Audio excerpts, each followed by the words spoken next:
One of the largest ski resorts in North America, Whistler Blackcomb boasts over 8,171 acres of skiable terrain, making it the biggest ski resort on the continent. Welcome back to my channel. I am the God of Nerds. This week is super special because I'm spending 7 days at Whistler Blackcomb, snowboarding, exploring, and wait for it, reuniting with my very first snowboarding teacher. It's been years since I started, and I can't wait to see how much I've improved. I'm flying from Los Angeles to Vancouver with Air Canada and then heading up to Whistler. The flight time is approximately 2 hours and 45 minutes. A few snowboarding gear travel tips: always use a padded snowboarding bag, protect your board, and lets you pack extra layers of gear to keep inside. Check Air Canada's baggage policy. They allow snowboards as checked luggage, but weight limits do apply. I believe it was 50 pounds, but don't quote me. Weigh your bag before heading to the airport. Carry essential gear in your carry-on. Keep your snowboard boots, gloves, and goggles in your carry-on just in case your checked bags get delayed. And pack snacks for the flight. Since I'm gluten-free and dairy-free and I'm allergic to pineapple, I always bring my own protein bars, trail mix, fruits, things like that, because there aren't always gluten-free options for people with restrictions. My favorite airline to fly is almost certainly Air Canada. The prices are always extremely reasonable and they're always professional, clean, and safe. This flight one way, I believe, was about $117, but they also had flights that were about $70 one way, which is why I'm able to go to Whistler so often. I'm not sure about from other parts of the country, but definitely from Los Angeles is extremely reasonable. For now, I'll shut up so you guys can enjoy these views, because the trip from California to Canada has so much to boast. Enjoy.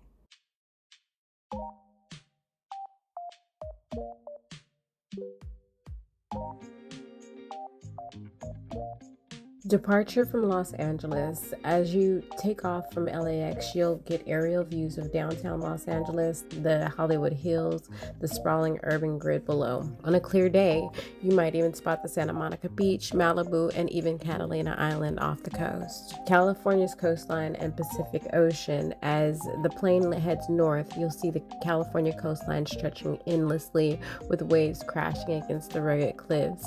If your flight path stays closer to the coast, you could see Big Sur, dramatic cliffs, Monterey Bay, and the San Francisco skyline in the distance, if you're lucky. Flying from Los Angeles to YVR, which is Vancouver Airport, is a breathtaking journey that offers a mix of urban skyline, rugged mountains, vast forests, and stunning coastlines. Over the Sierra Nevada and Oregon mountains, if your route takes you inland, you might fly over the snow-capped Sierra Nevada mountains or Lake Tahoe.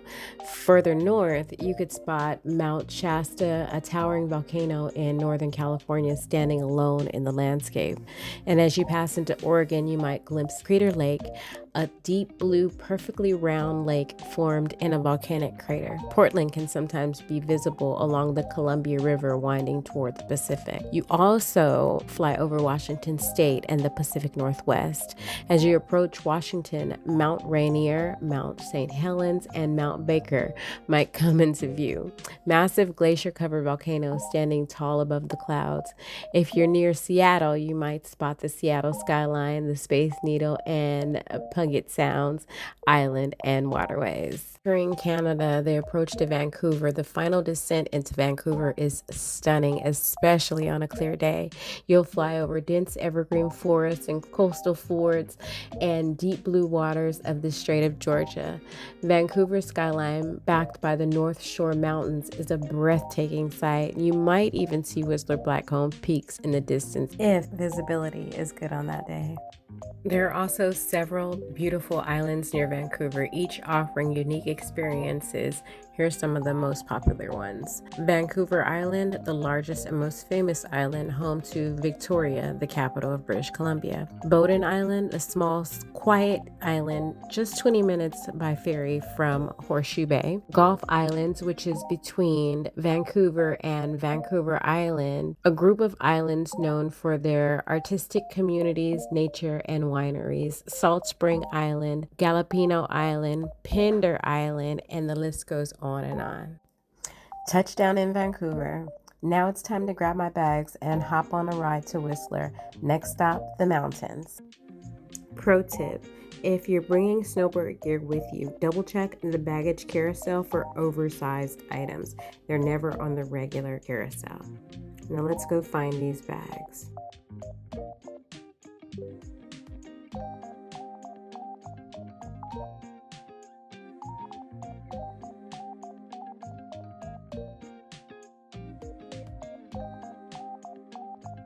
The next time you come to Vancouver International Airport, take some time to enjoy the spectacular art collection.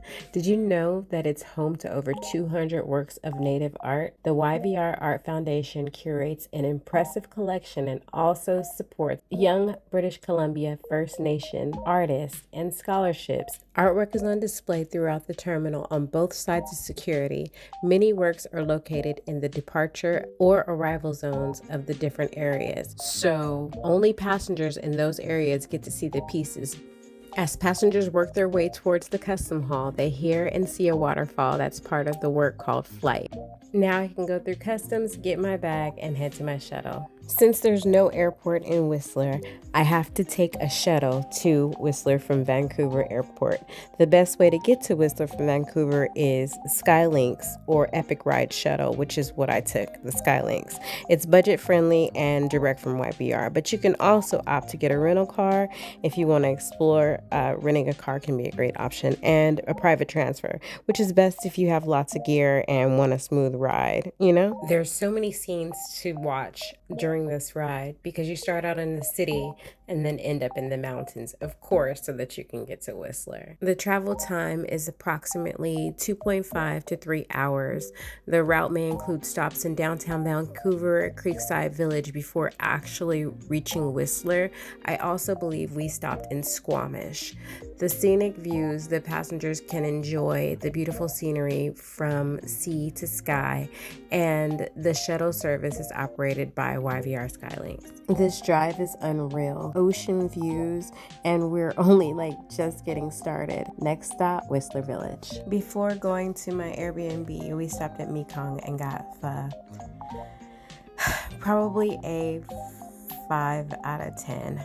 Not my favorite, and the service was just weird. Very nice decor though. Would not recommend. Yeah, I don't want to get into that. Let's move on. To know me is to know how much I love my Airbnbs. This time around, I stayed at Glacier Lodge, which I did book on Airbnb, but it's more like a condo / hotel room. I'm sure they're privately owned, but it's more like a hotel because there is a front desk, and that's the people that help me. I absolutely loved this stay. It was clean. It was efficient. It was just enough, and the price was just right. I think I paid about $175 a night-ish. Don't quote me. I was too lazy to get up and look for the price for this, but that's what I paid to stay here, and I would definitely be staying here again. I only stayed for 3 of the night, and then I stayed with a friend after this, but this was an excellent stay. 10 out of 10, 100%.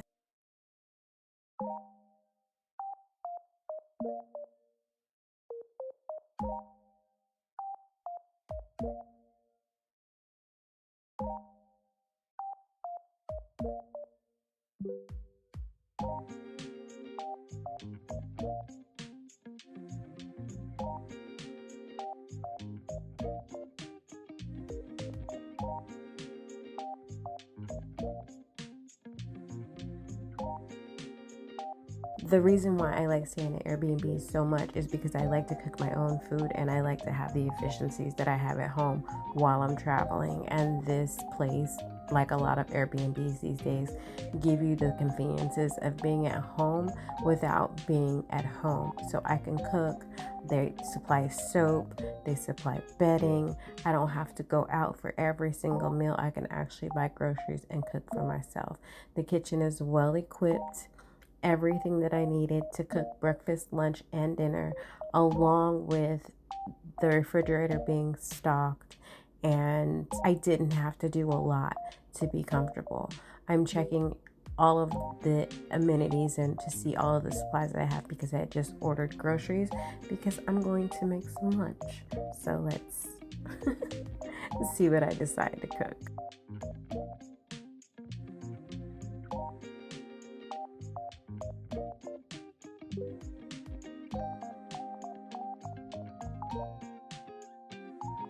This place was so clean. I was so happy about being here.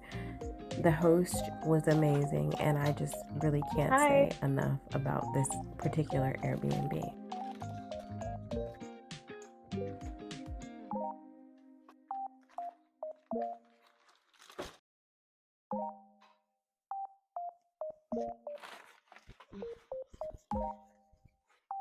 Got bananas.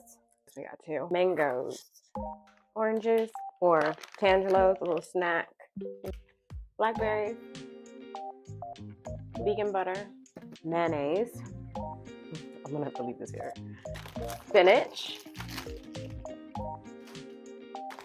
jalapeno chips, green grapes, turkey breast, an avocado. I ordered 2. I don't know why I only got 1. Sometimes you just need to eat a whole cucumber. Gluten-free whole grain bread. 12 eggs, which are a lot cheaper in Canada. We all know what's going on with the eggs right now in America. I don't know what's going on with this one. I don't know what that is, but thank God that the eggs aren't cracked. I don't think. Nope. All good. I'm gonna put this up, and then we're gonna make some lunch.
Okay, so a sandwich isn't necessarily cooking, but at least I got to make it the way that I wanted it.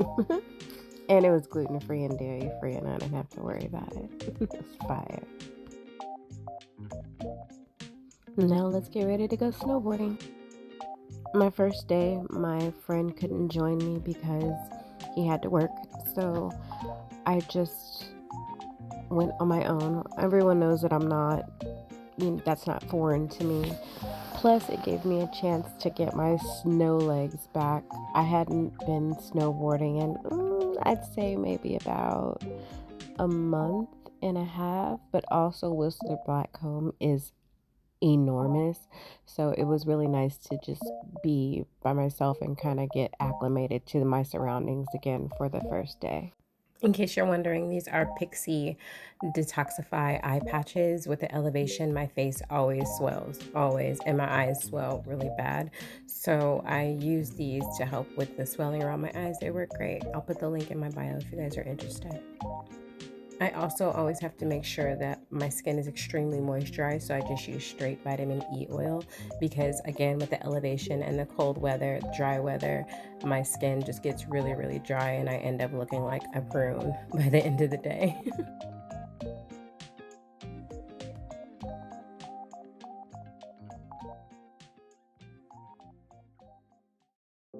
Today I'm trying out a new bib. This one came from Amazon, and my God of Nerds hoodie. That one's also a sample. But the bib came from Amazon. Shout out to Green Cabby for donating that to my channel. And you guys have seen me get dressed for snowboarding, and if you'd like a list, let me know. I'm thinking about just doing a separate video with all of my snowboarding essentials and the things that I use and what I take on the mountain. I think that this would be great for a separate video by itself, but if you see anything that you have a question about, let me know and I'll make sure to get back to you about it. Everything doesn't come from Amazon, although I do love Amazon because it's like a one-stop shop, and I don't really like going into the stores anymore because I just don't have time. But this bib was the first time I wore it, and I absolutely love it, and I will be getting multiple colors because it has plenty of room and I actually feel like I can breathe in it.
This is one of my newest toys this trip. I thought that this was a great idea because I always have my phone out and I'm always scared of like dropping it off of the ski lift. My intrusive thoughts always always invade my mind. So I found this tether for my phone, so even if I do drop it, I get to keep it. I got it on it was probably it wasn't more than $10. I'll also link that for you guys just in case. Let's go snowboarding. Part 2 should be linked to this video.